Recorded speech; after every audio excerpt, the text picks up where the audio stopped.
নতুন আসা রোহিঙ্গাদের আবাসন সম্ভব নয়, জাতিসংঘকে জানালো ঢাকা। মানবিক করিডোর নিয়ে পক্ষে বিপক্ষে বিশ্লেষকরা। আমি অদ্যাবধি তো ৭-৮ বছর দেখলাম কোনোভাবেই রোহিঙ্গাকে ফেরত আনা সম্ভব না, এবং এটা যদি এইভাবে চলে ভবিষ্যতে এটা কোনো সম্ভাবনা নাই। সরকারের এবং বাংলাদেশের যেই পরিমাণে ডিজাস্টার ম্যানেজমেন্ট এনজিও আছে, আমাদের যথেষ্ট সক্ষমতা আছে এই ধরনের একটা সাহায্য পৌঁছে দেওয়ার জন্য। ভিসা জটিলতায় টিকিট ইস্যুতে টাকা লাগবে না হজ যাত্রীদের। চতুর্থ দিনে ৪৩ ফ্লাইটে ঢাকা ছাড়বেন ১৭,৬৬৬ জন। এবং জেদ্দায় passport to the world season শুরু। বাংলাদেশ সহ অংশ নিচ্ছেন ভারত, পাকিস্তান। মঞ্চ মাতাবেন জেমস সহ এক ঝাঁক তারকা।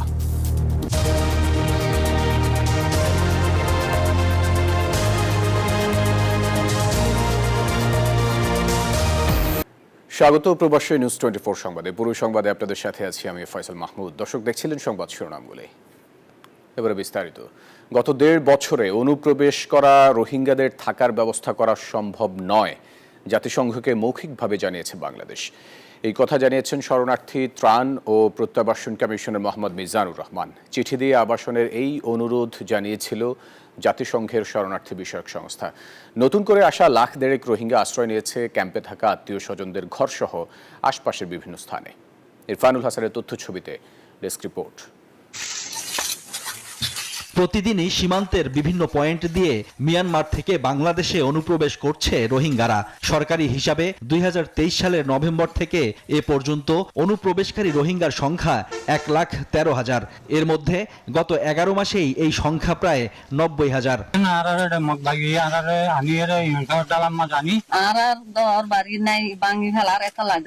গত মাসে উখিয়ায় জাতিসংঘ মহাসচিবের আশ্বাসের পর গতি পায় রোহিঙ্গা প্রত্যাবাসন নিয়ে আলোচনা। সঞ্চার করে নতুন আশার, তবুও থেমে নেই রোহিঙ্গা অনুপ্রবেশ। এরই মধ্যে নতুন করে আসা রোহিঙ্গাদের আবাসন করে দিতে বাংলাদেশকে চিঠি পাঠায় জাতিসংঘ। আপাতত তা সম্ভব নয় জানিয়ে পাল্টা মৌখিক জবাবও দিয়েছে শরণার্থী কমিশন। ১ লক্ষ বা ১ লক্ষের উপরে যে নতুন রোহিঙ্গা গত প্রায় ১.৫ বছর ধরে আসছে, এটা একটা বড় বাড়তি বোঝা হিসাবে দেখা দিয়েছে। ইউএন এর চিঠির জবাবে আমি মৌখিকভাবে জানিয়েছি যে এরকম কোন স্পেস আমাদের এখানে নাই। নতুন অনুপ্রবেশকারী রোহিঙ্গারা আশ্রয় নিয়েছেন তাদের আত্মীয় স্বজনের ঘরে সহ আশপাশের বিভিন্ন জায়গায়। বর্তমানে তারা বিভিন্ন রকম কমিউনাল সার্ভিস সেন্টার গুলোতে আছে, যেমন আপনার যে লার্নিং সেন্টার যেগুলো ভ্যাকেন্ট আছে, কিংবা ডিস্ট্রিবিউশন সেন্টার, কিছু হসপিটাল বন্ধ হয়ে গেছে, এগুলো এইসব জায়গাগুলোতে তারা আছে। এদিকে রোহিঙ্গা অনুপ্রবেশ চলতে থাকায় উদ্বেগ বাড়ছে স্থানীয়দের মধ্যে। রোহিঙ্গাদের যাতে ফার্দার অনুপ্রবেশ করতে না পারে সেই জন্য দ্বিপাক্ষিক একটা আলোচনার প্রয়োজন আছে। যে কোনো উপায় টাকাতে হবে, আপনি যদি এটা রোধ করতে না পারেন তাহলে রিপার্টেশন হবে না। এই অবস্থায় যদি তারা আসতে থাকে তাহলে যাওয়ার বিষয়টা আমার মনে হচ্ছে কাল্পনিক। এ পর্যন্ত বাংলাদেশে আশ্রয় নেয়া রোহিঙ্গার সংখ্যা ১৩ লাখের বেশি। Shoaib Shamim, desk report, news 24। রাখাইনের জন্য মানবিক করিডোর দেওয়ার সিদ্ধান্ত ঘিরে বিতর্কে এখন অন্তর্বর্তী সরকার। বিশ্লেষক অধ্যাপক ইমতিয়াজ আহমেদ মনে করেন এমন সিদ্ধান্ত নেওয়ার এখতিয়ার নেই অন্তর্বর্তী সরকারের। তবে সেপ্টেম্বরে জাতিসংঘ অধিবেশনে বাংলাদেশের জন্য এটি দর কষাকষির বড় সুযোগ বলে মনে করছেন আরেক বিশ্লেষক শামীম কামাল। বিস্তারিত জানাচ্ছেন প্রমা চৌধুরী। মিয়ানমারের গৃহযুদ্ধে ঘর ছাড়া লাখ লাখ রোহিঙ্গা। জান্তা বাহিনীর নিপীড়নে বাংলাদেশে গেল ১ দশকে আশ্রয় নিয়েছে ১০ লাখের বেশি রোহিঙ্গা। এর মধ্যে রাখাইন রাজ্যে প্রায় ১০০% দখল নিয়েছে বিদ্রোহী আরাকান আর্মি। সীমান্তের ওপারে আরাকান আর্মির শক্ত অবস্থান। তারপরও খাদ্য সংকটের দেখা দিলে বাংলাদেশের ভূখণ্ড ব্যবহার করে ত্রাণ দিতে চায় জাতিসংঘ। এমন সময় এই মানবিক করিডোরের ব্যাপারে অন্তর্বর্তী সরকারের নীতিগত সিদ্ধান্ত এই মুহূর্তে কতটুকু যৌক্তিক তা নিয়ে চলছে তর্ক বিতর্ক। তবে এই প্রস্তাব মেনে নেওয়ার মাধ্যমে রোহিঙ্গা সংকট মোকাবিলা চলমান সংলাপ জোরদার হবে বলে মনে করছেন নিরাপত্তা বিশ্লেষক। মানবিক করিডোর দিয়ে জাতিসংঘের এই সহানুভূতি আপনি অর্জন করেন, এটা আপনার কাজে লাগবে। রোহিঙ্গা প্রত্যাবাসন যদি কেউ আমাদেরকে সহযোগিতা করে আমরা তাদের পক্ষে থাকবো এবং সেটাই চাইব। সামনে যে সেপ্টেম্বরে রোহিঙ্গা বিষয়কে এখানে আমরা অনেক বাড়তি সুবিধা আদায় করে নিতে পারবো।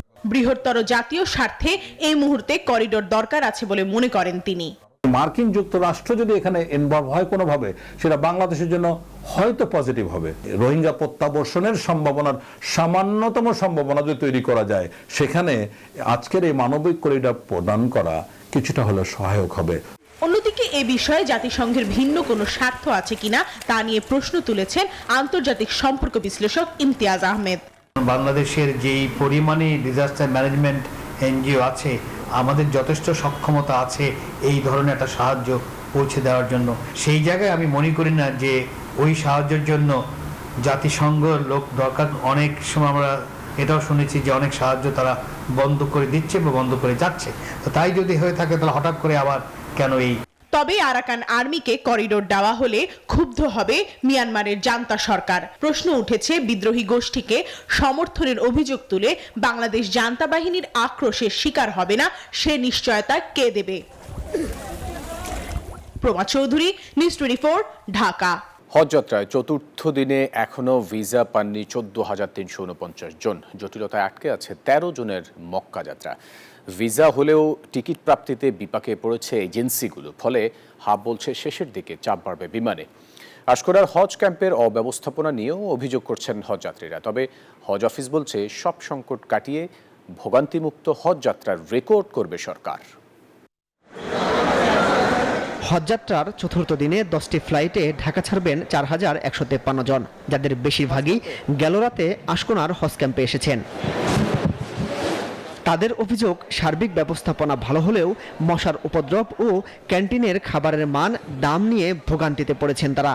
যেসব হাজিরা ভোরে আসছে, খুব সকালে আসছে, ওনাদের একটু সমস্যা হয়েছে। মশার উপদ্রব খুব বেশি। এছাড়াও যাদের ভিসা জটিলতা ছিল তারা পড়েছেন নতুন সংকটে। সব ঠিক হলেও পাচ্ছেন না বিমান টিকিট। এজেন্সিগুলো বলছেন কোটার প্রভাবে বিমানে সিট ফাঁকা নিয়েই উড়াল দিচ্ছে বিমানগুলো। ওরা বলতেছে আমাদের সিট আছে কিন্তু সিট ইস্যু করার মতো আমাদের পারমিশন নাই। কেন বলছে আমাদের 35% বেশি আমরা সিট দিতে পারবো না। এই আইডি কার্ড ছাড়া আমাদেরকে বিভিন্ন জায়গা থেকে আমরা আসি, আমাদের ভিতরে প্রবেশ করতে দেয় না। ওই সময় আমাদের খুব বিড়ম্বনা হয়। হজ অফিস বলছে দ্রুত কেটে যাবে সব সংকট। ক্যাম্পে শৃঙ্খলা ফেরাতে প্রয়োজনে পরিচালনা করা হবে ভ্রাম্যমাণ আদালত। আমাদের মনিটরিং টিম, আমাদের একটা স্যানিটারি ইন্সপেক্টরদের 3 জনের একটা টিম আছে। আর এর পাশাপাশি এটা আমরা প্রত্যেক বছরই এটাও করে থাকি, এটাও আমরা করব যে একজন ভ্রাম্যমাণ ম্যাজিস্ট্রেটকেও আমরা ডাকবো, সেও এই বিষয়টা যাতে তদারকি করে। বিমানের এমন যাত্রায় শেষ দিকে চাপ কমাতে ফ্লাইট বাড়ানোর দাবি হাবের।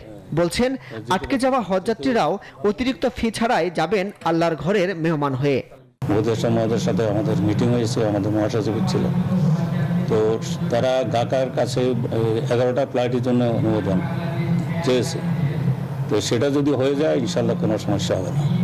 আর যদি সেটা না হয় পরবর্তী টাইমে আমরা দেখব কি হয়।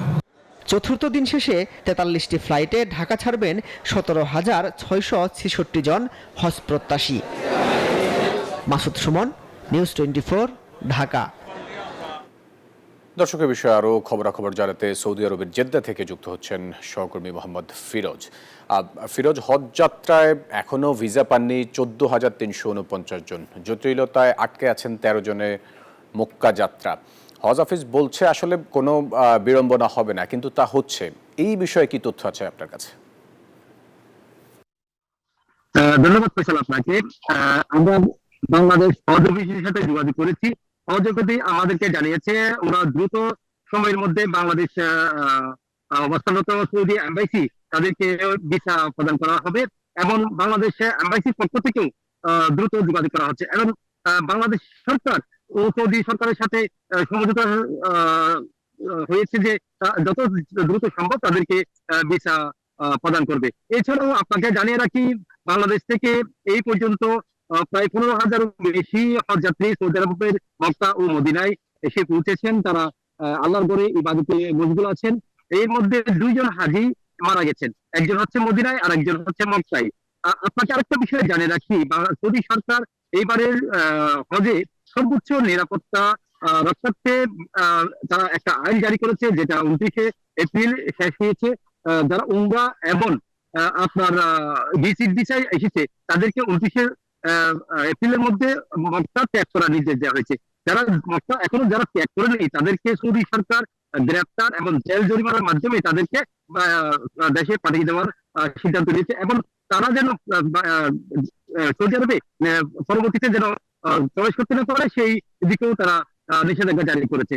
এছাড়াও হাজিদের বাড়ি ভাড়া যারা যেমন মক্কায় অবস্থানরত এবং মদিনায় যারা হাজিরা যে হোটেলে রয়েছে তাদের পক্ষ থেকে আমাদেরকে এখনো কোনো ধরনের সেরকম অভিযোগ পাইনি যে তাদের লাগেজ, তাদের খাবার, তেমন তাদের থাকার জায়গা নিয়ে কোনো ধরনের কমপ্লেন আসেনি।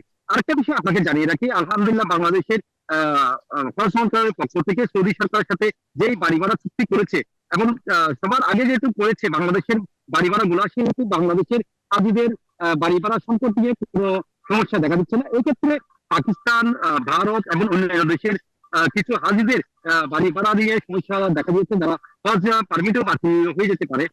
বাংলাদেশের ক্ষেত্রে এক্ষেত্রে বাংলাদেশের সরকারের দৃঢ় প্রশংসা করেছেন এখানকার যারা প্রবাসী এবং সৌদি আরবে নিয়োজিত অফিস।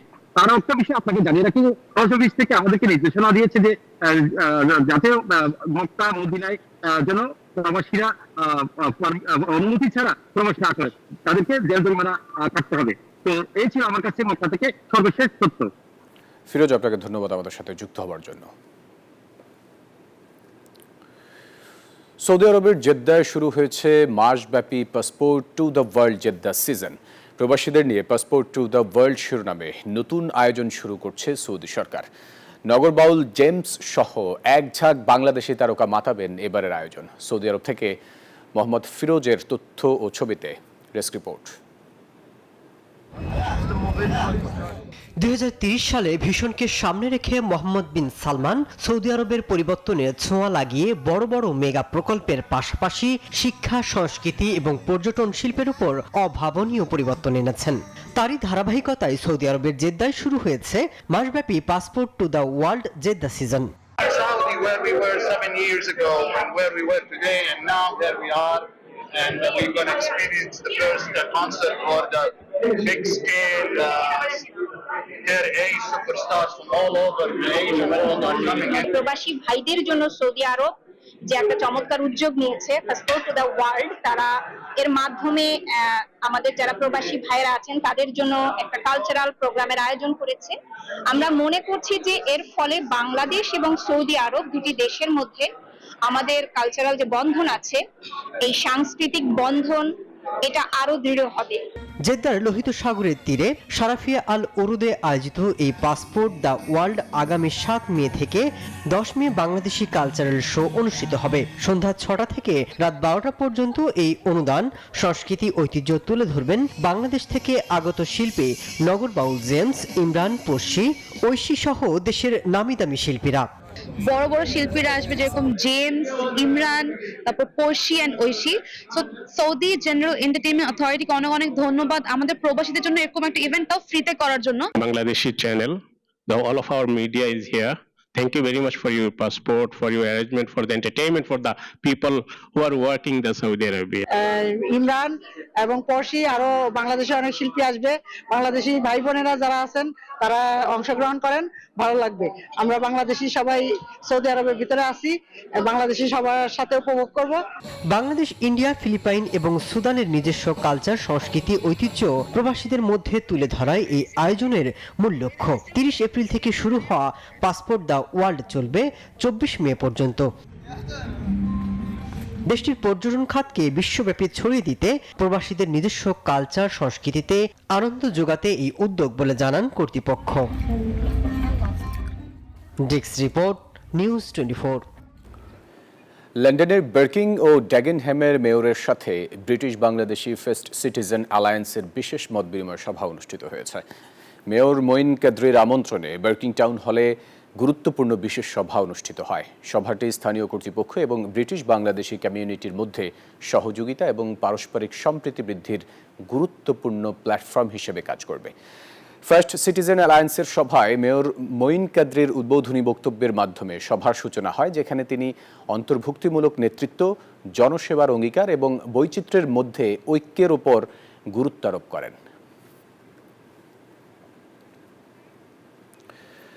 কর্মক্ষেত্রে নিরাপত্তা ও স্বাস্থ্য সুরক্ষা সবার এই প্রতিপাদ্যে বাহরাইনে পালিত হয়েছে মহান মে দিবস। প্রবাসীদের আয়োজনে আলোচনা সভার আয়োজন করেন Bahrain Bangladeshi electrical super team. এ সময় উপস্থিত ছিলেন বাংলাদেশ দূতাবাসের প্রথম সচিব মাহফুজুর রহমান। অনুষ্ঠানে বক্তারা মে দিবসের তাৎপর্য তুলে ধরেন এবং শ্রমিকদের অধিকার ও নিরাপত্তা নিশ্চিতের আহ্বান জানান।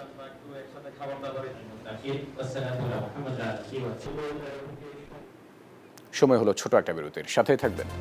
আওয়ামী লীগ নিষিদ্ধ না হলে দেশে কোনো নির্বাচন হবে না, এমন হুঁশিয়ারি দিয়েছেন জাতীয় নাগরিক পার্টি এনসিপির নেতারা। বিচার ও সংস্কারের নামে মানুষ রাজপথে নেমেছিল বলে জানান দলের প্রধান নাহিদ ইসলাম। এ সংক্রান্ত একটি প্রতিবেদন রয়েছে, সেটি আমরা দেখে আসব।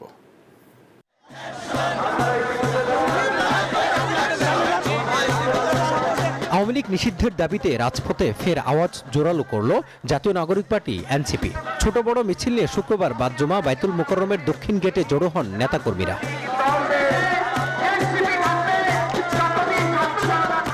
বিক্ষোভ সমাবেশে যোগ দেন জুলাই অভ্যুত্থানের আহতরাও।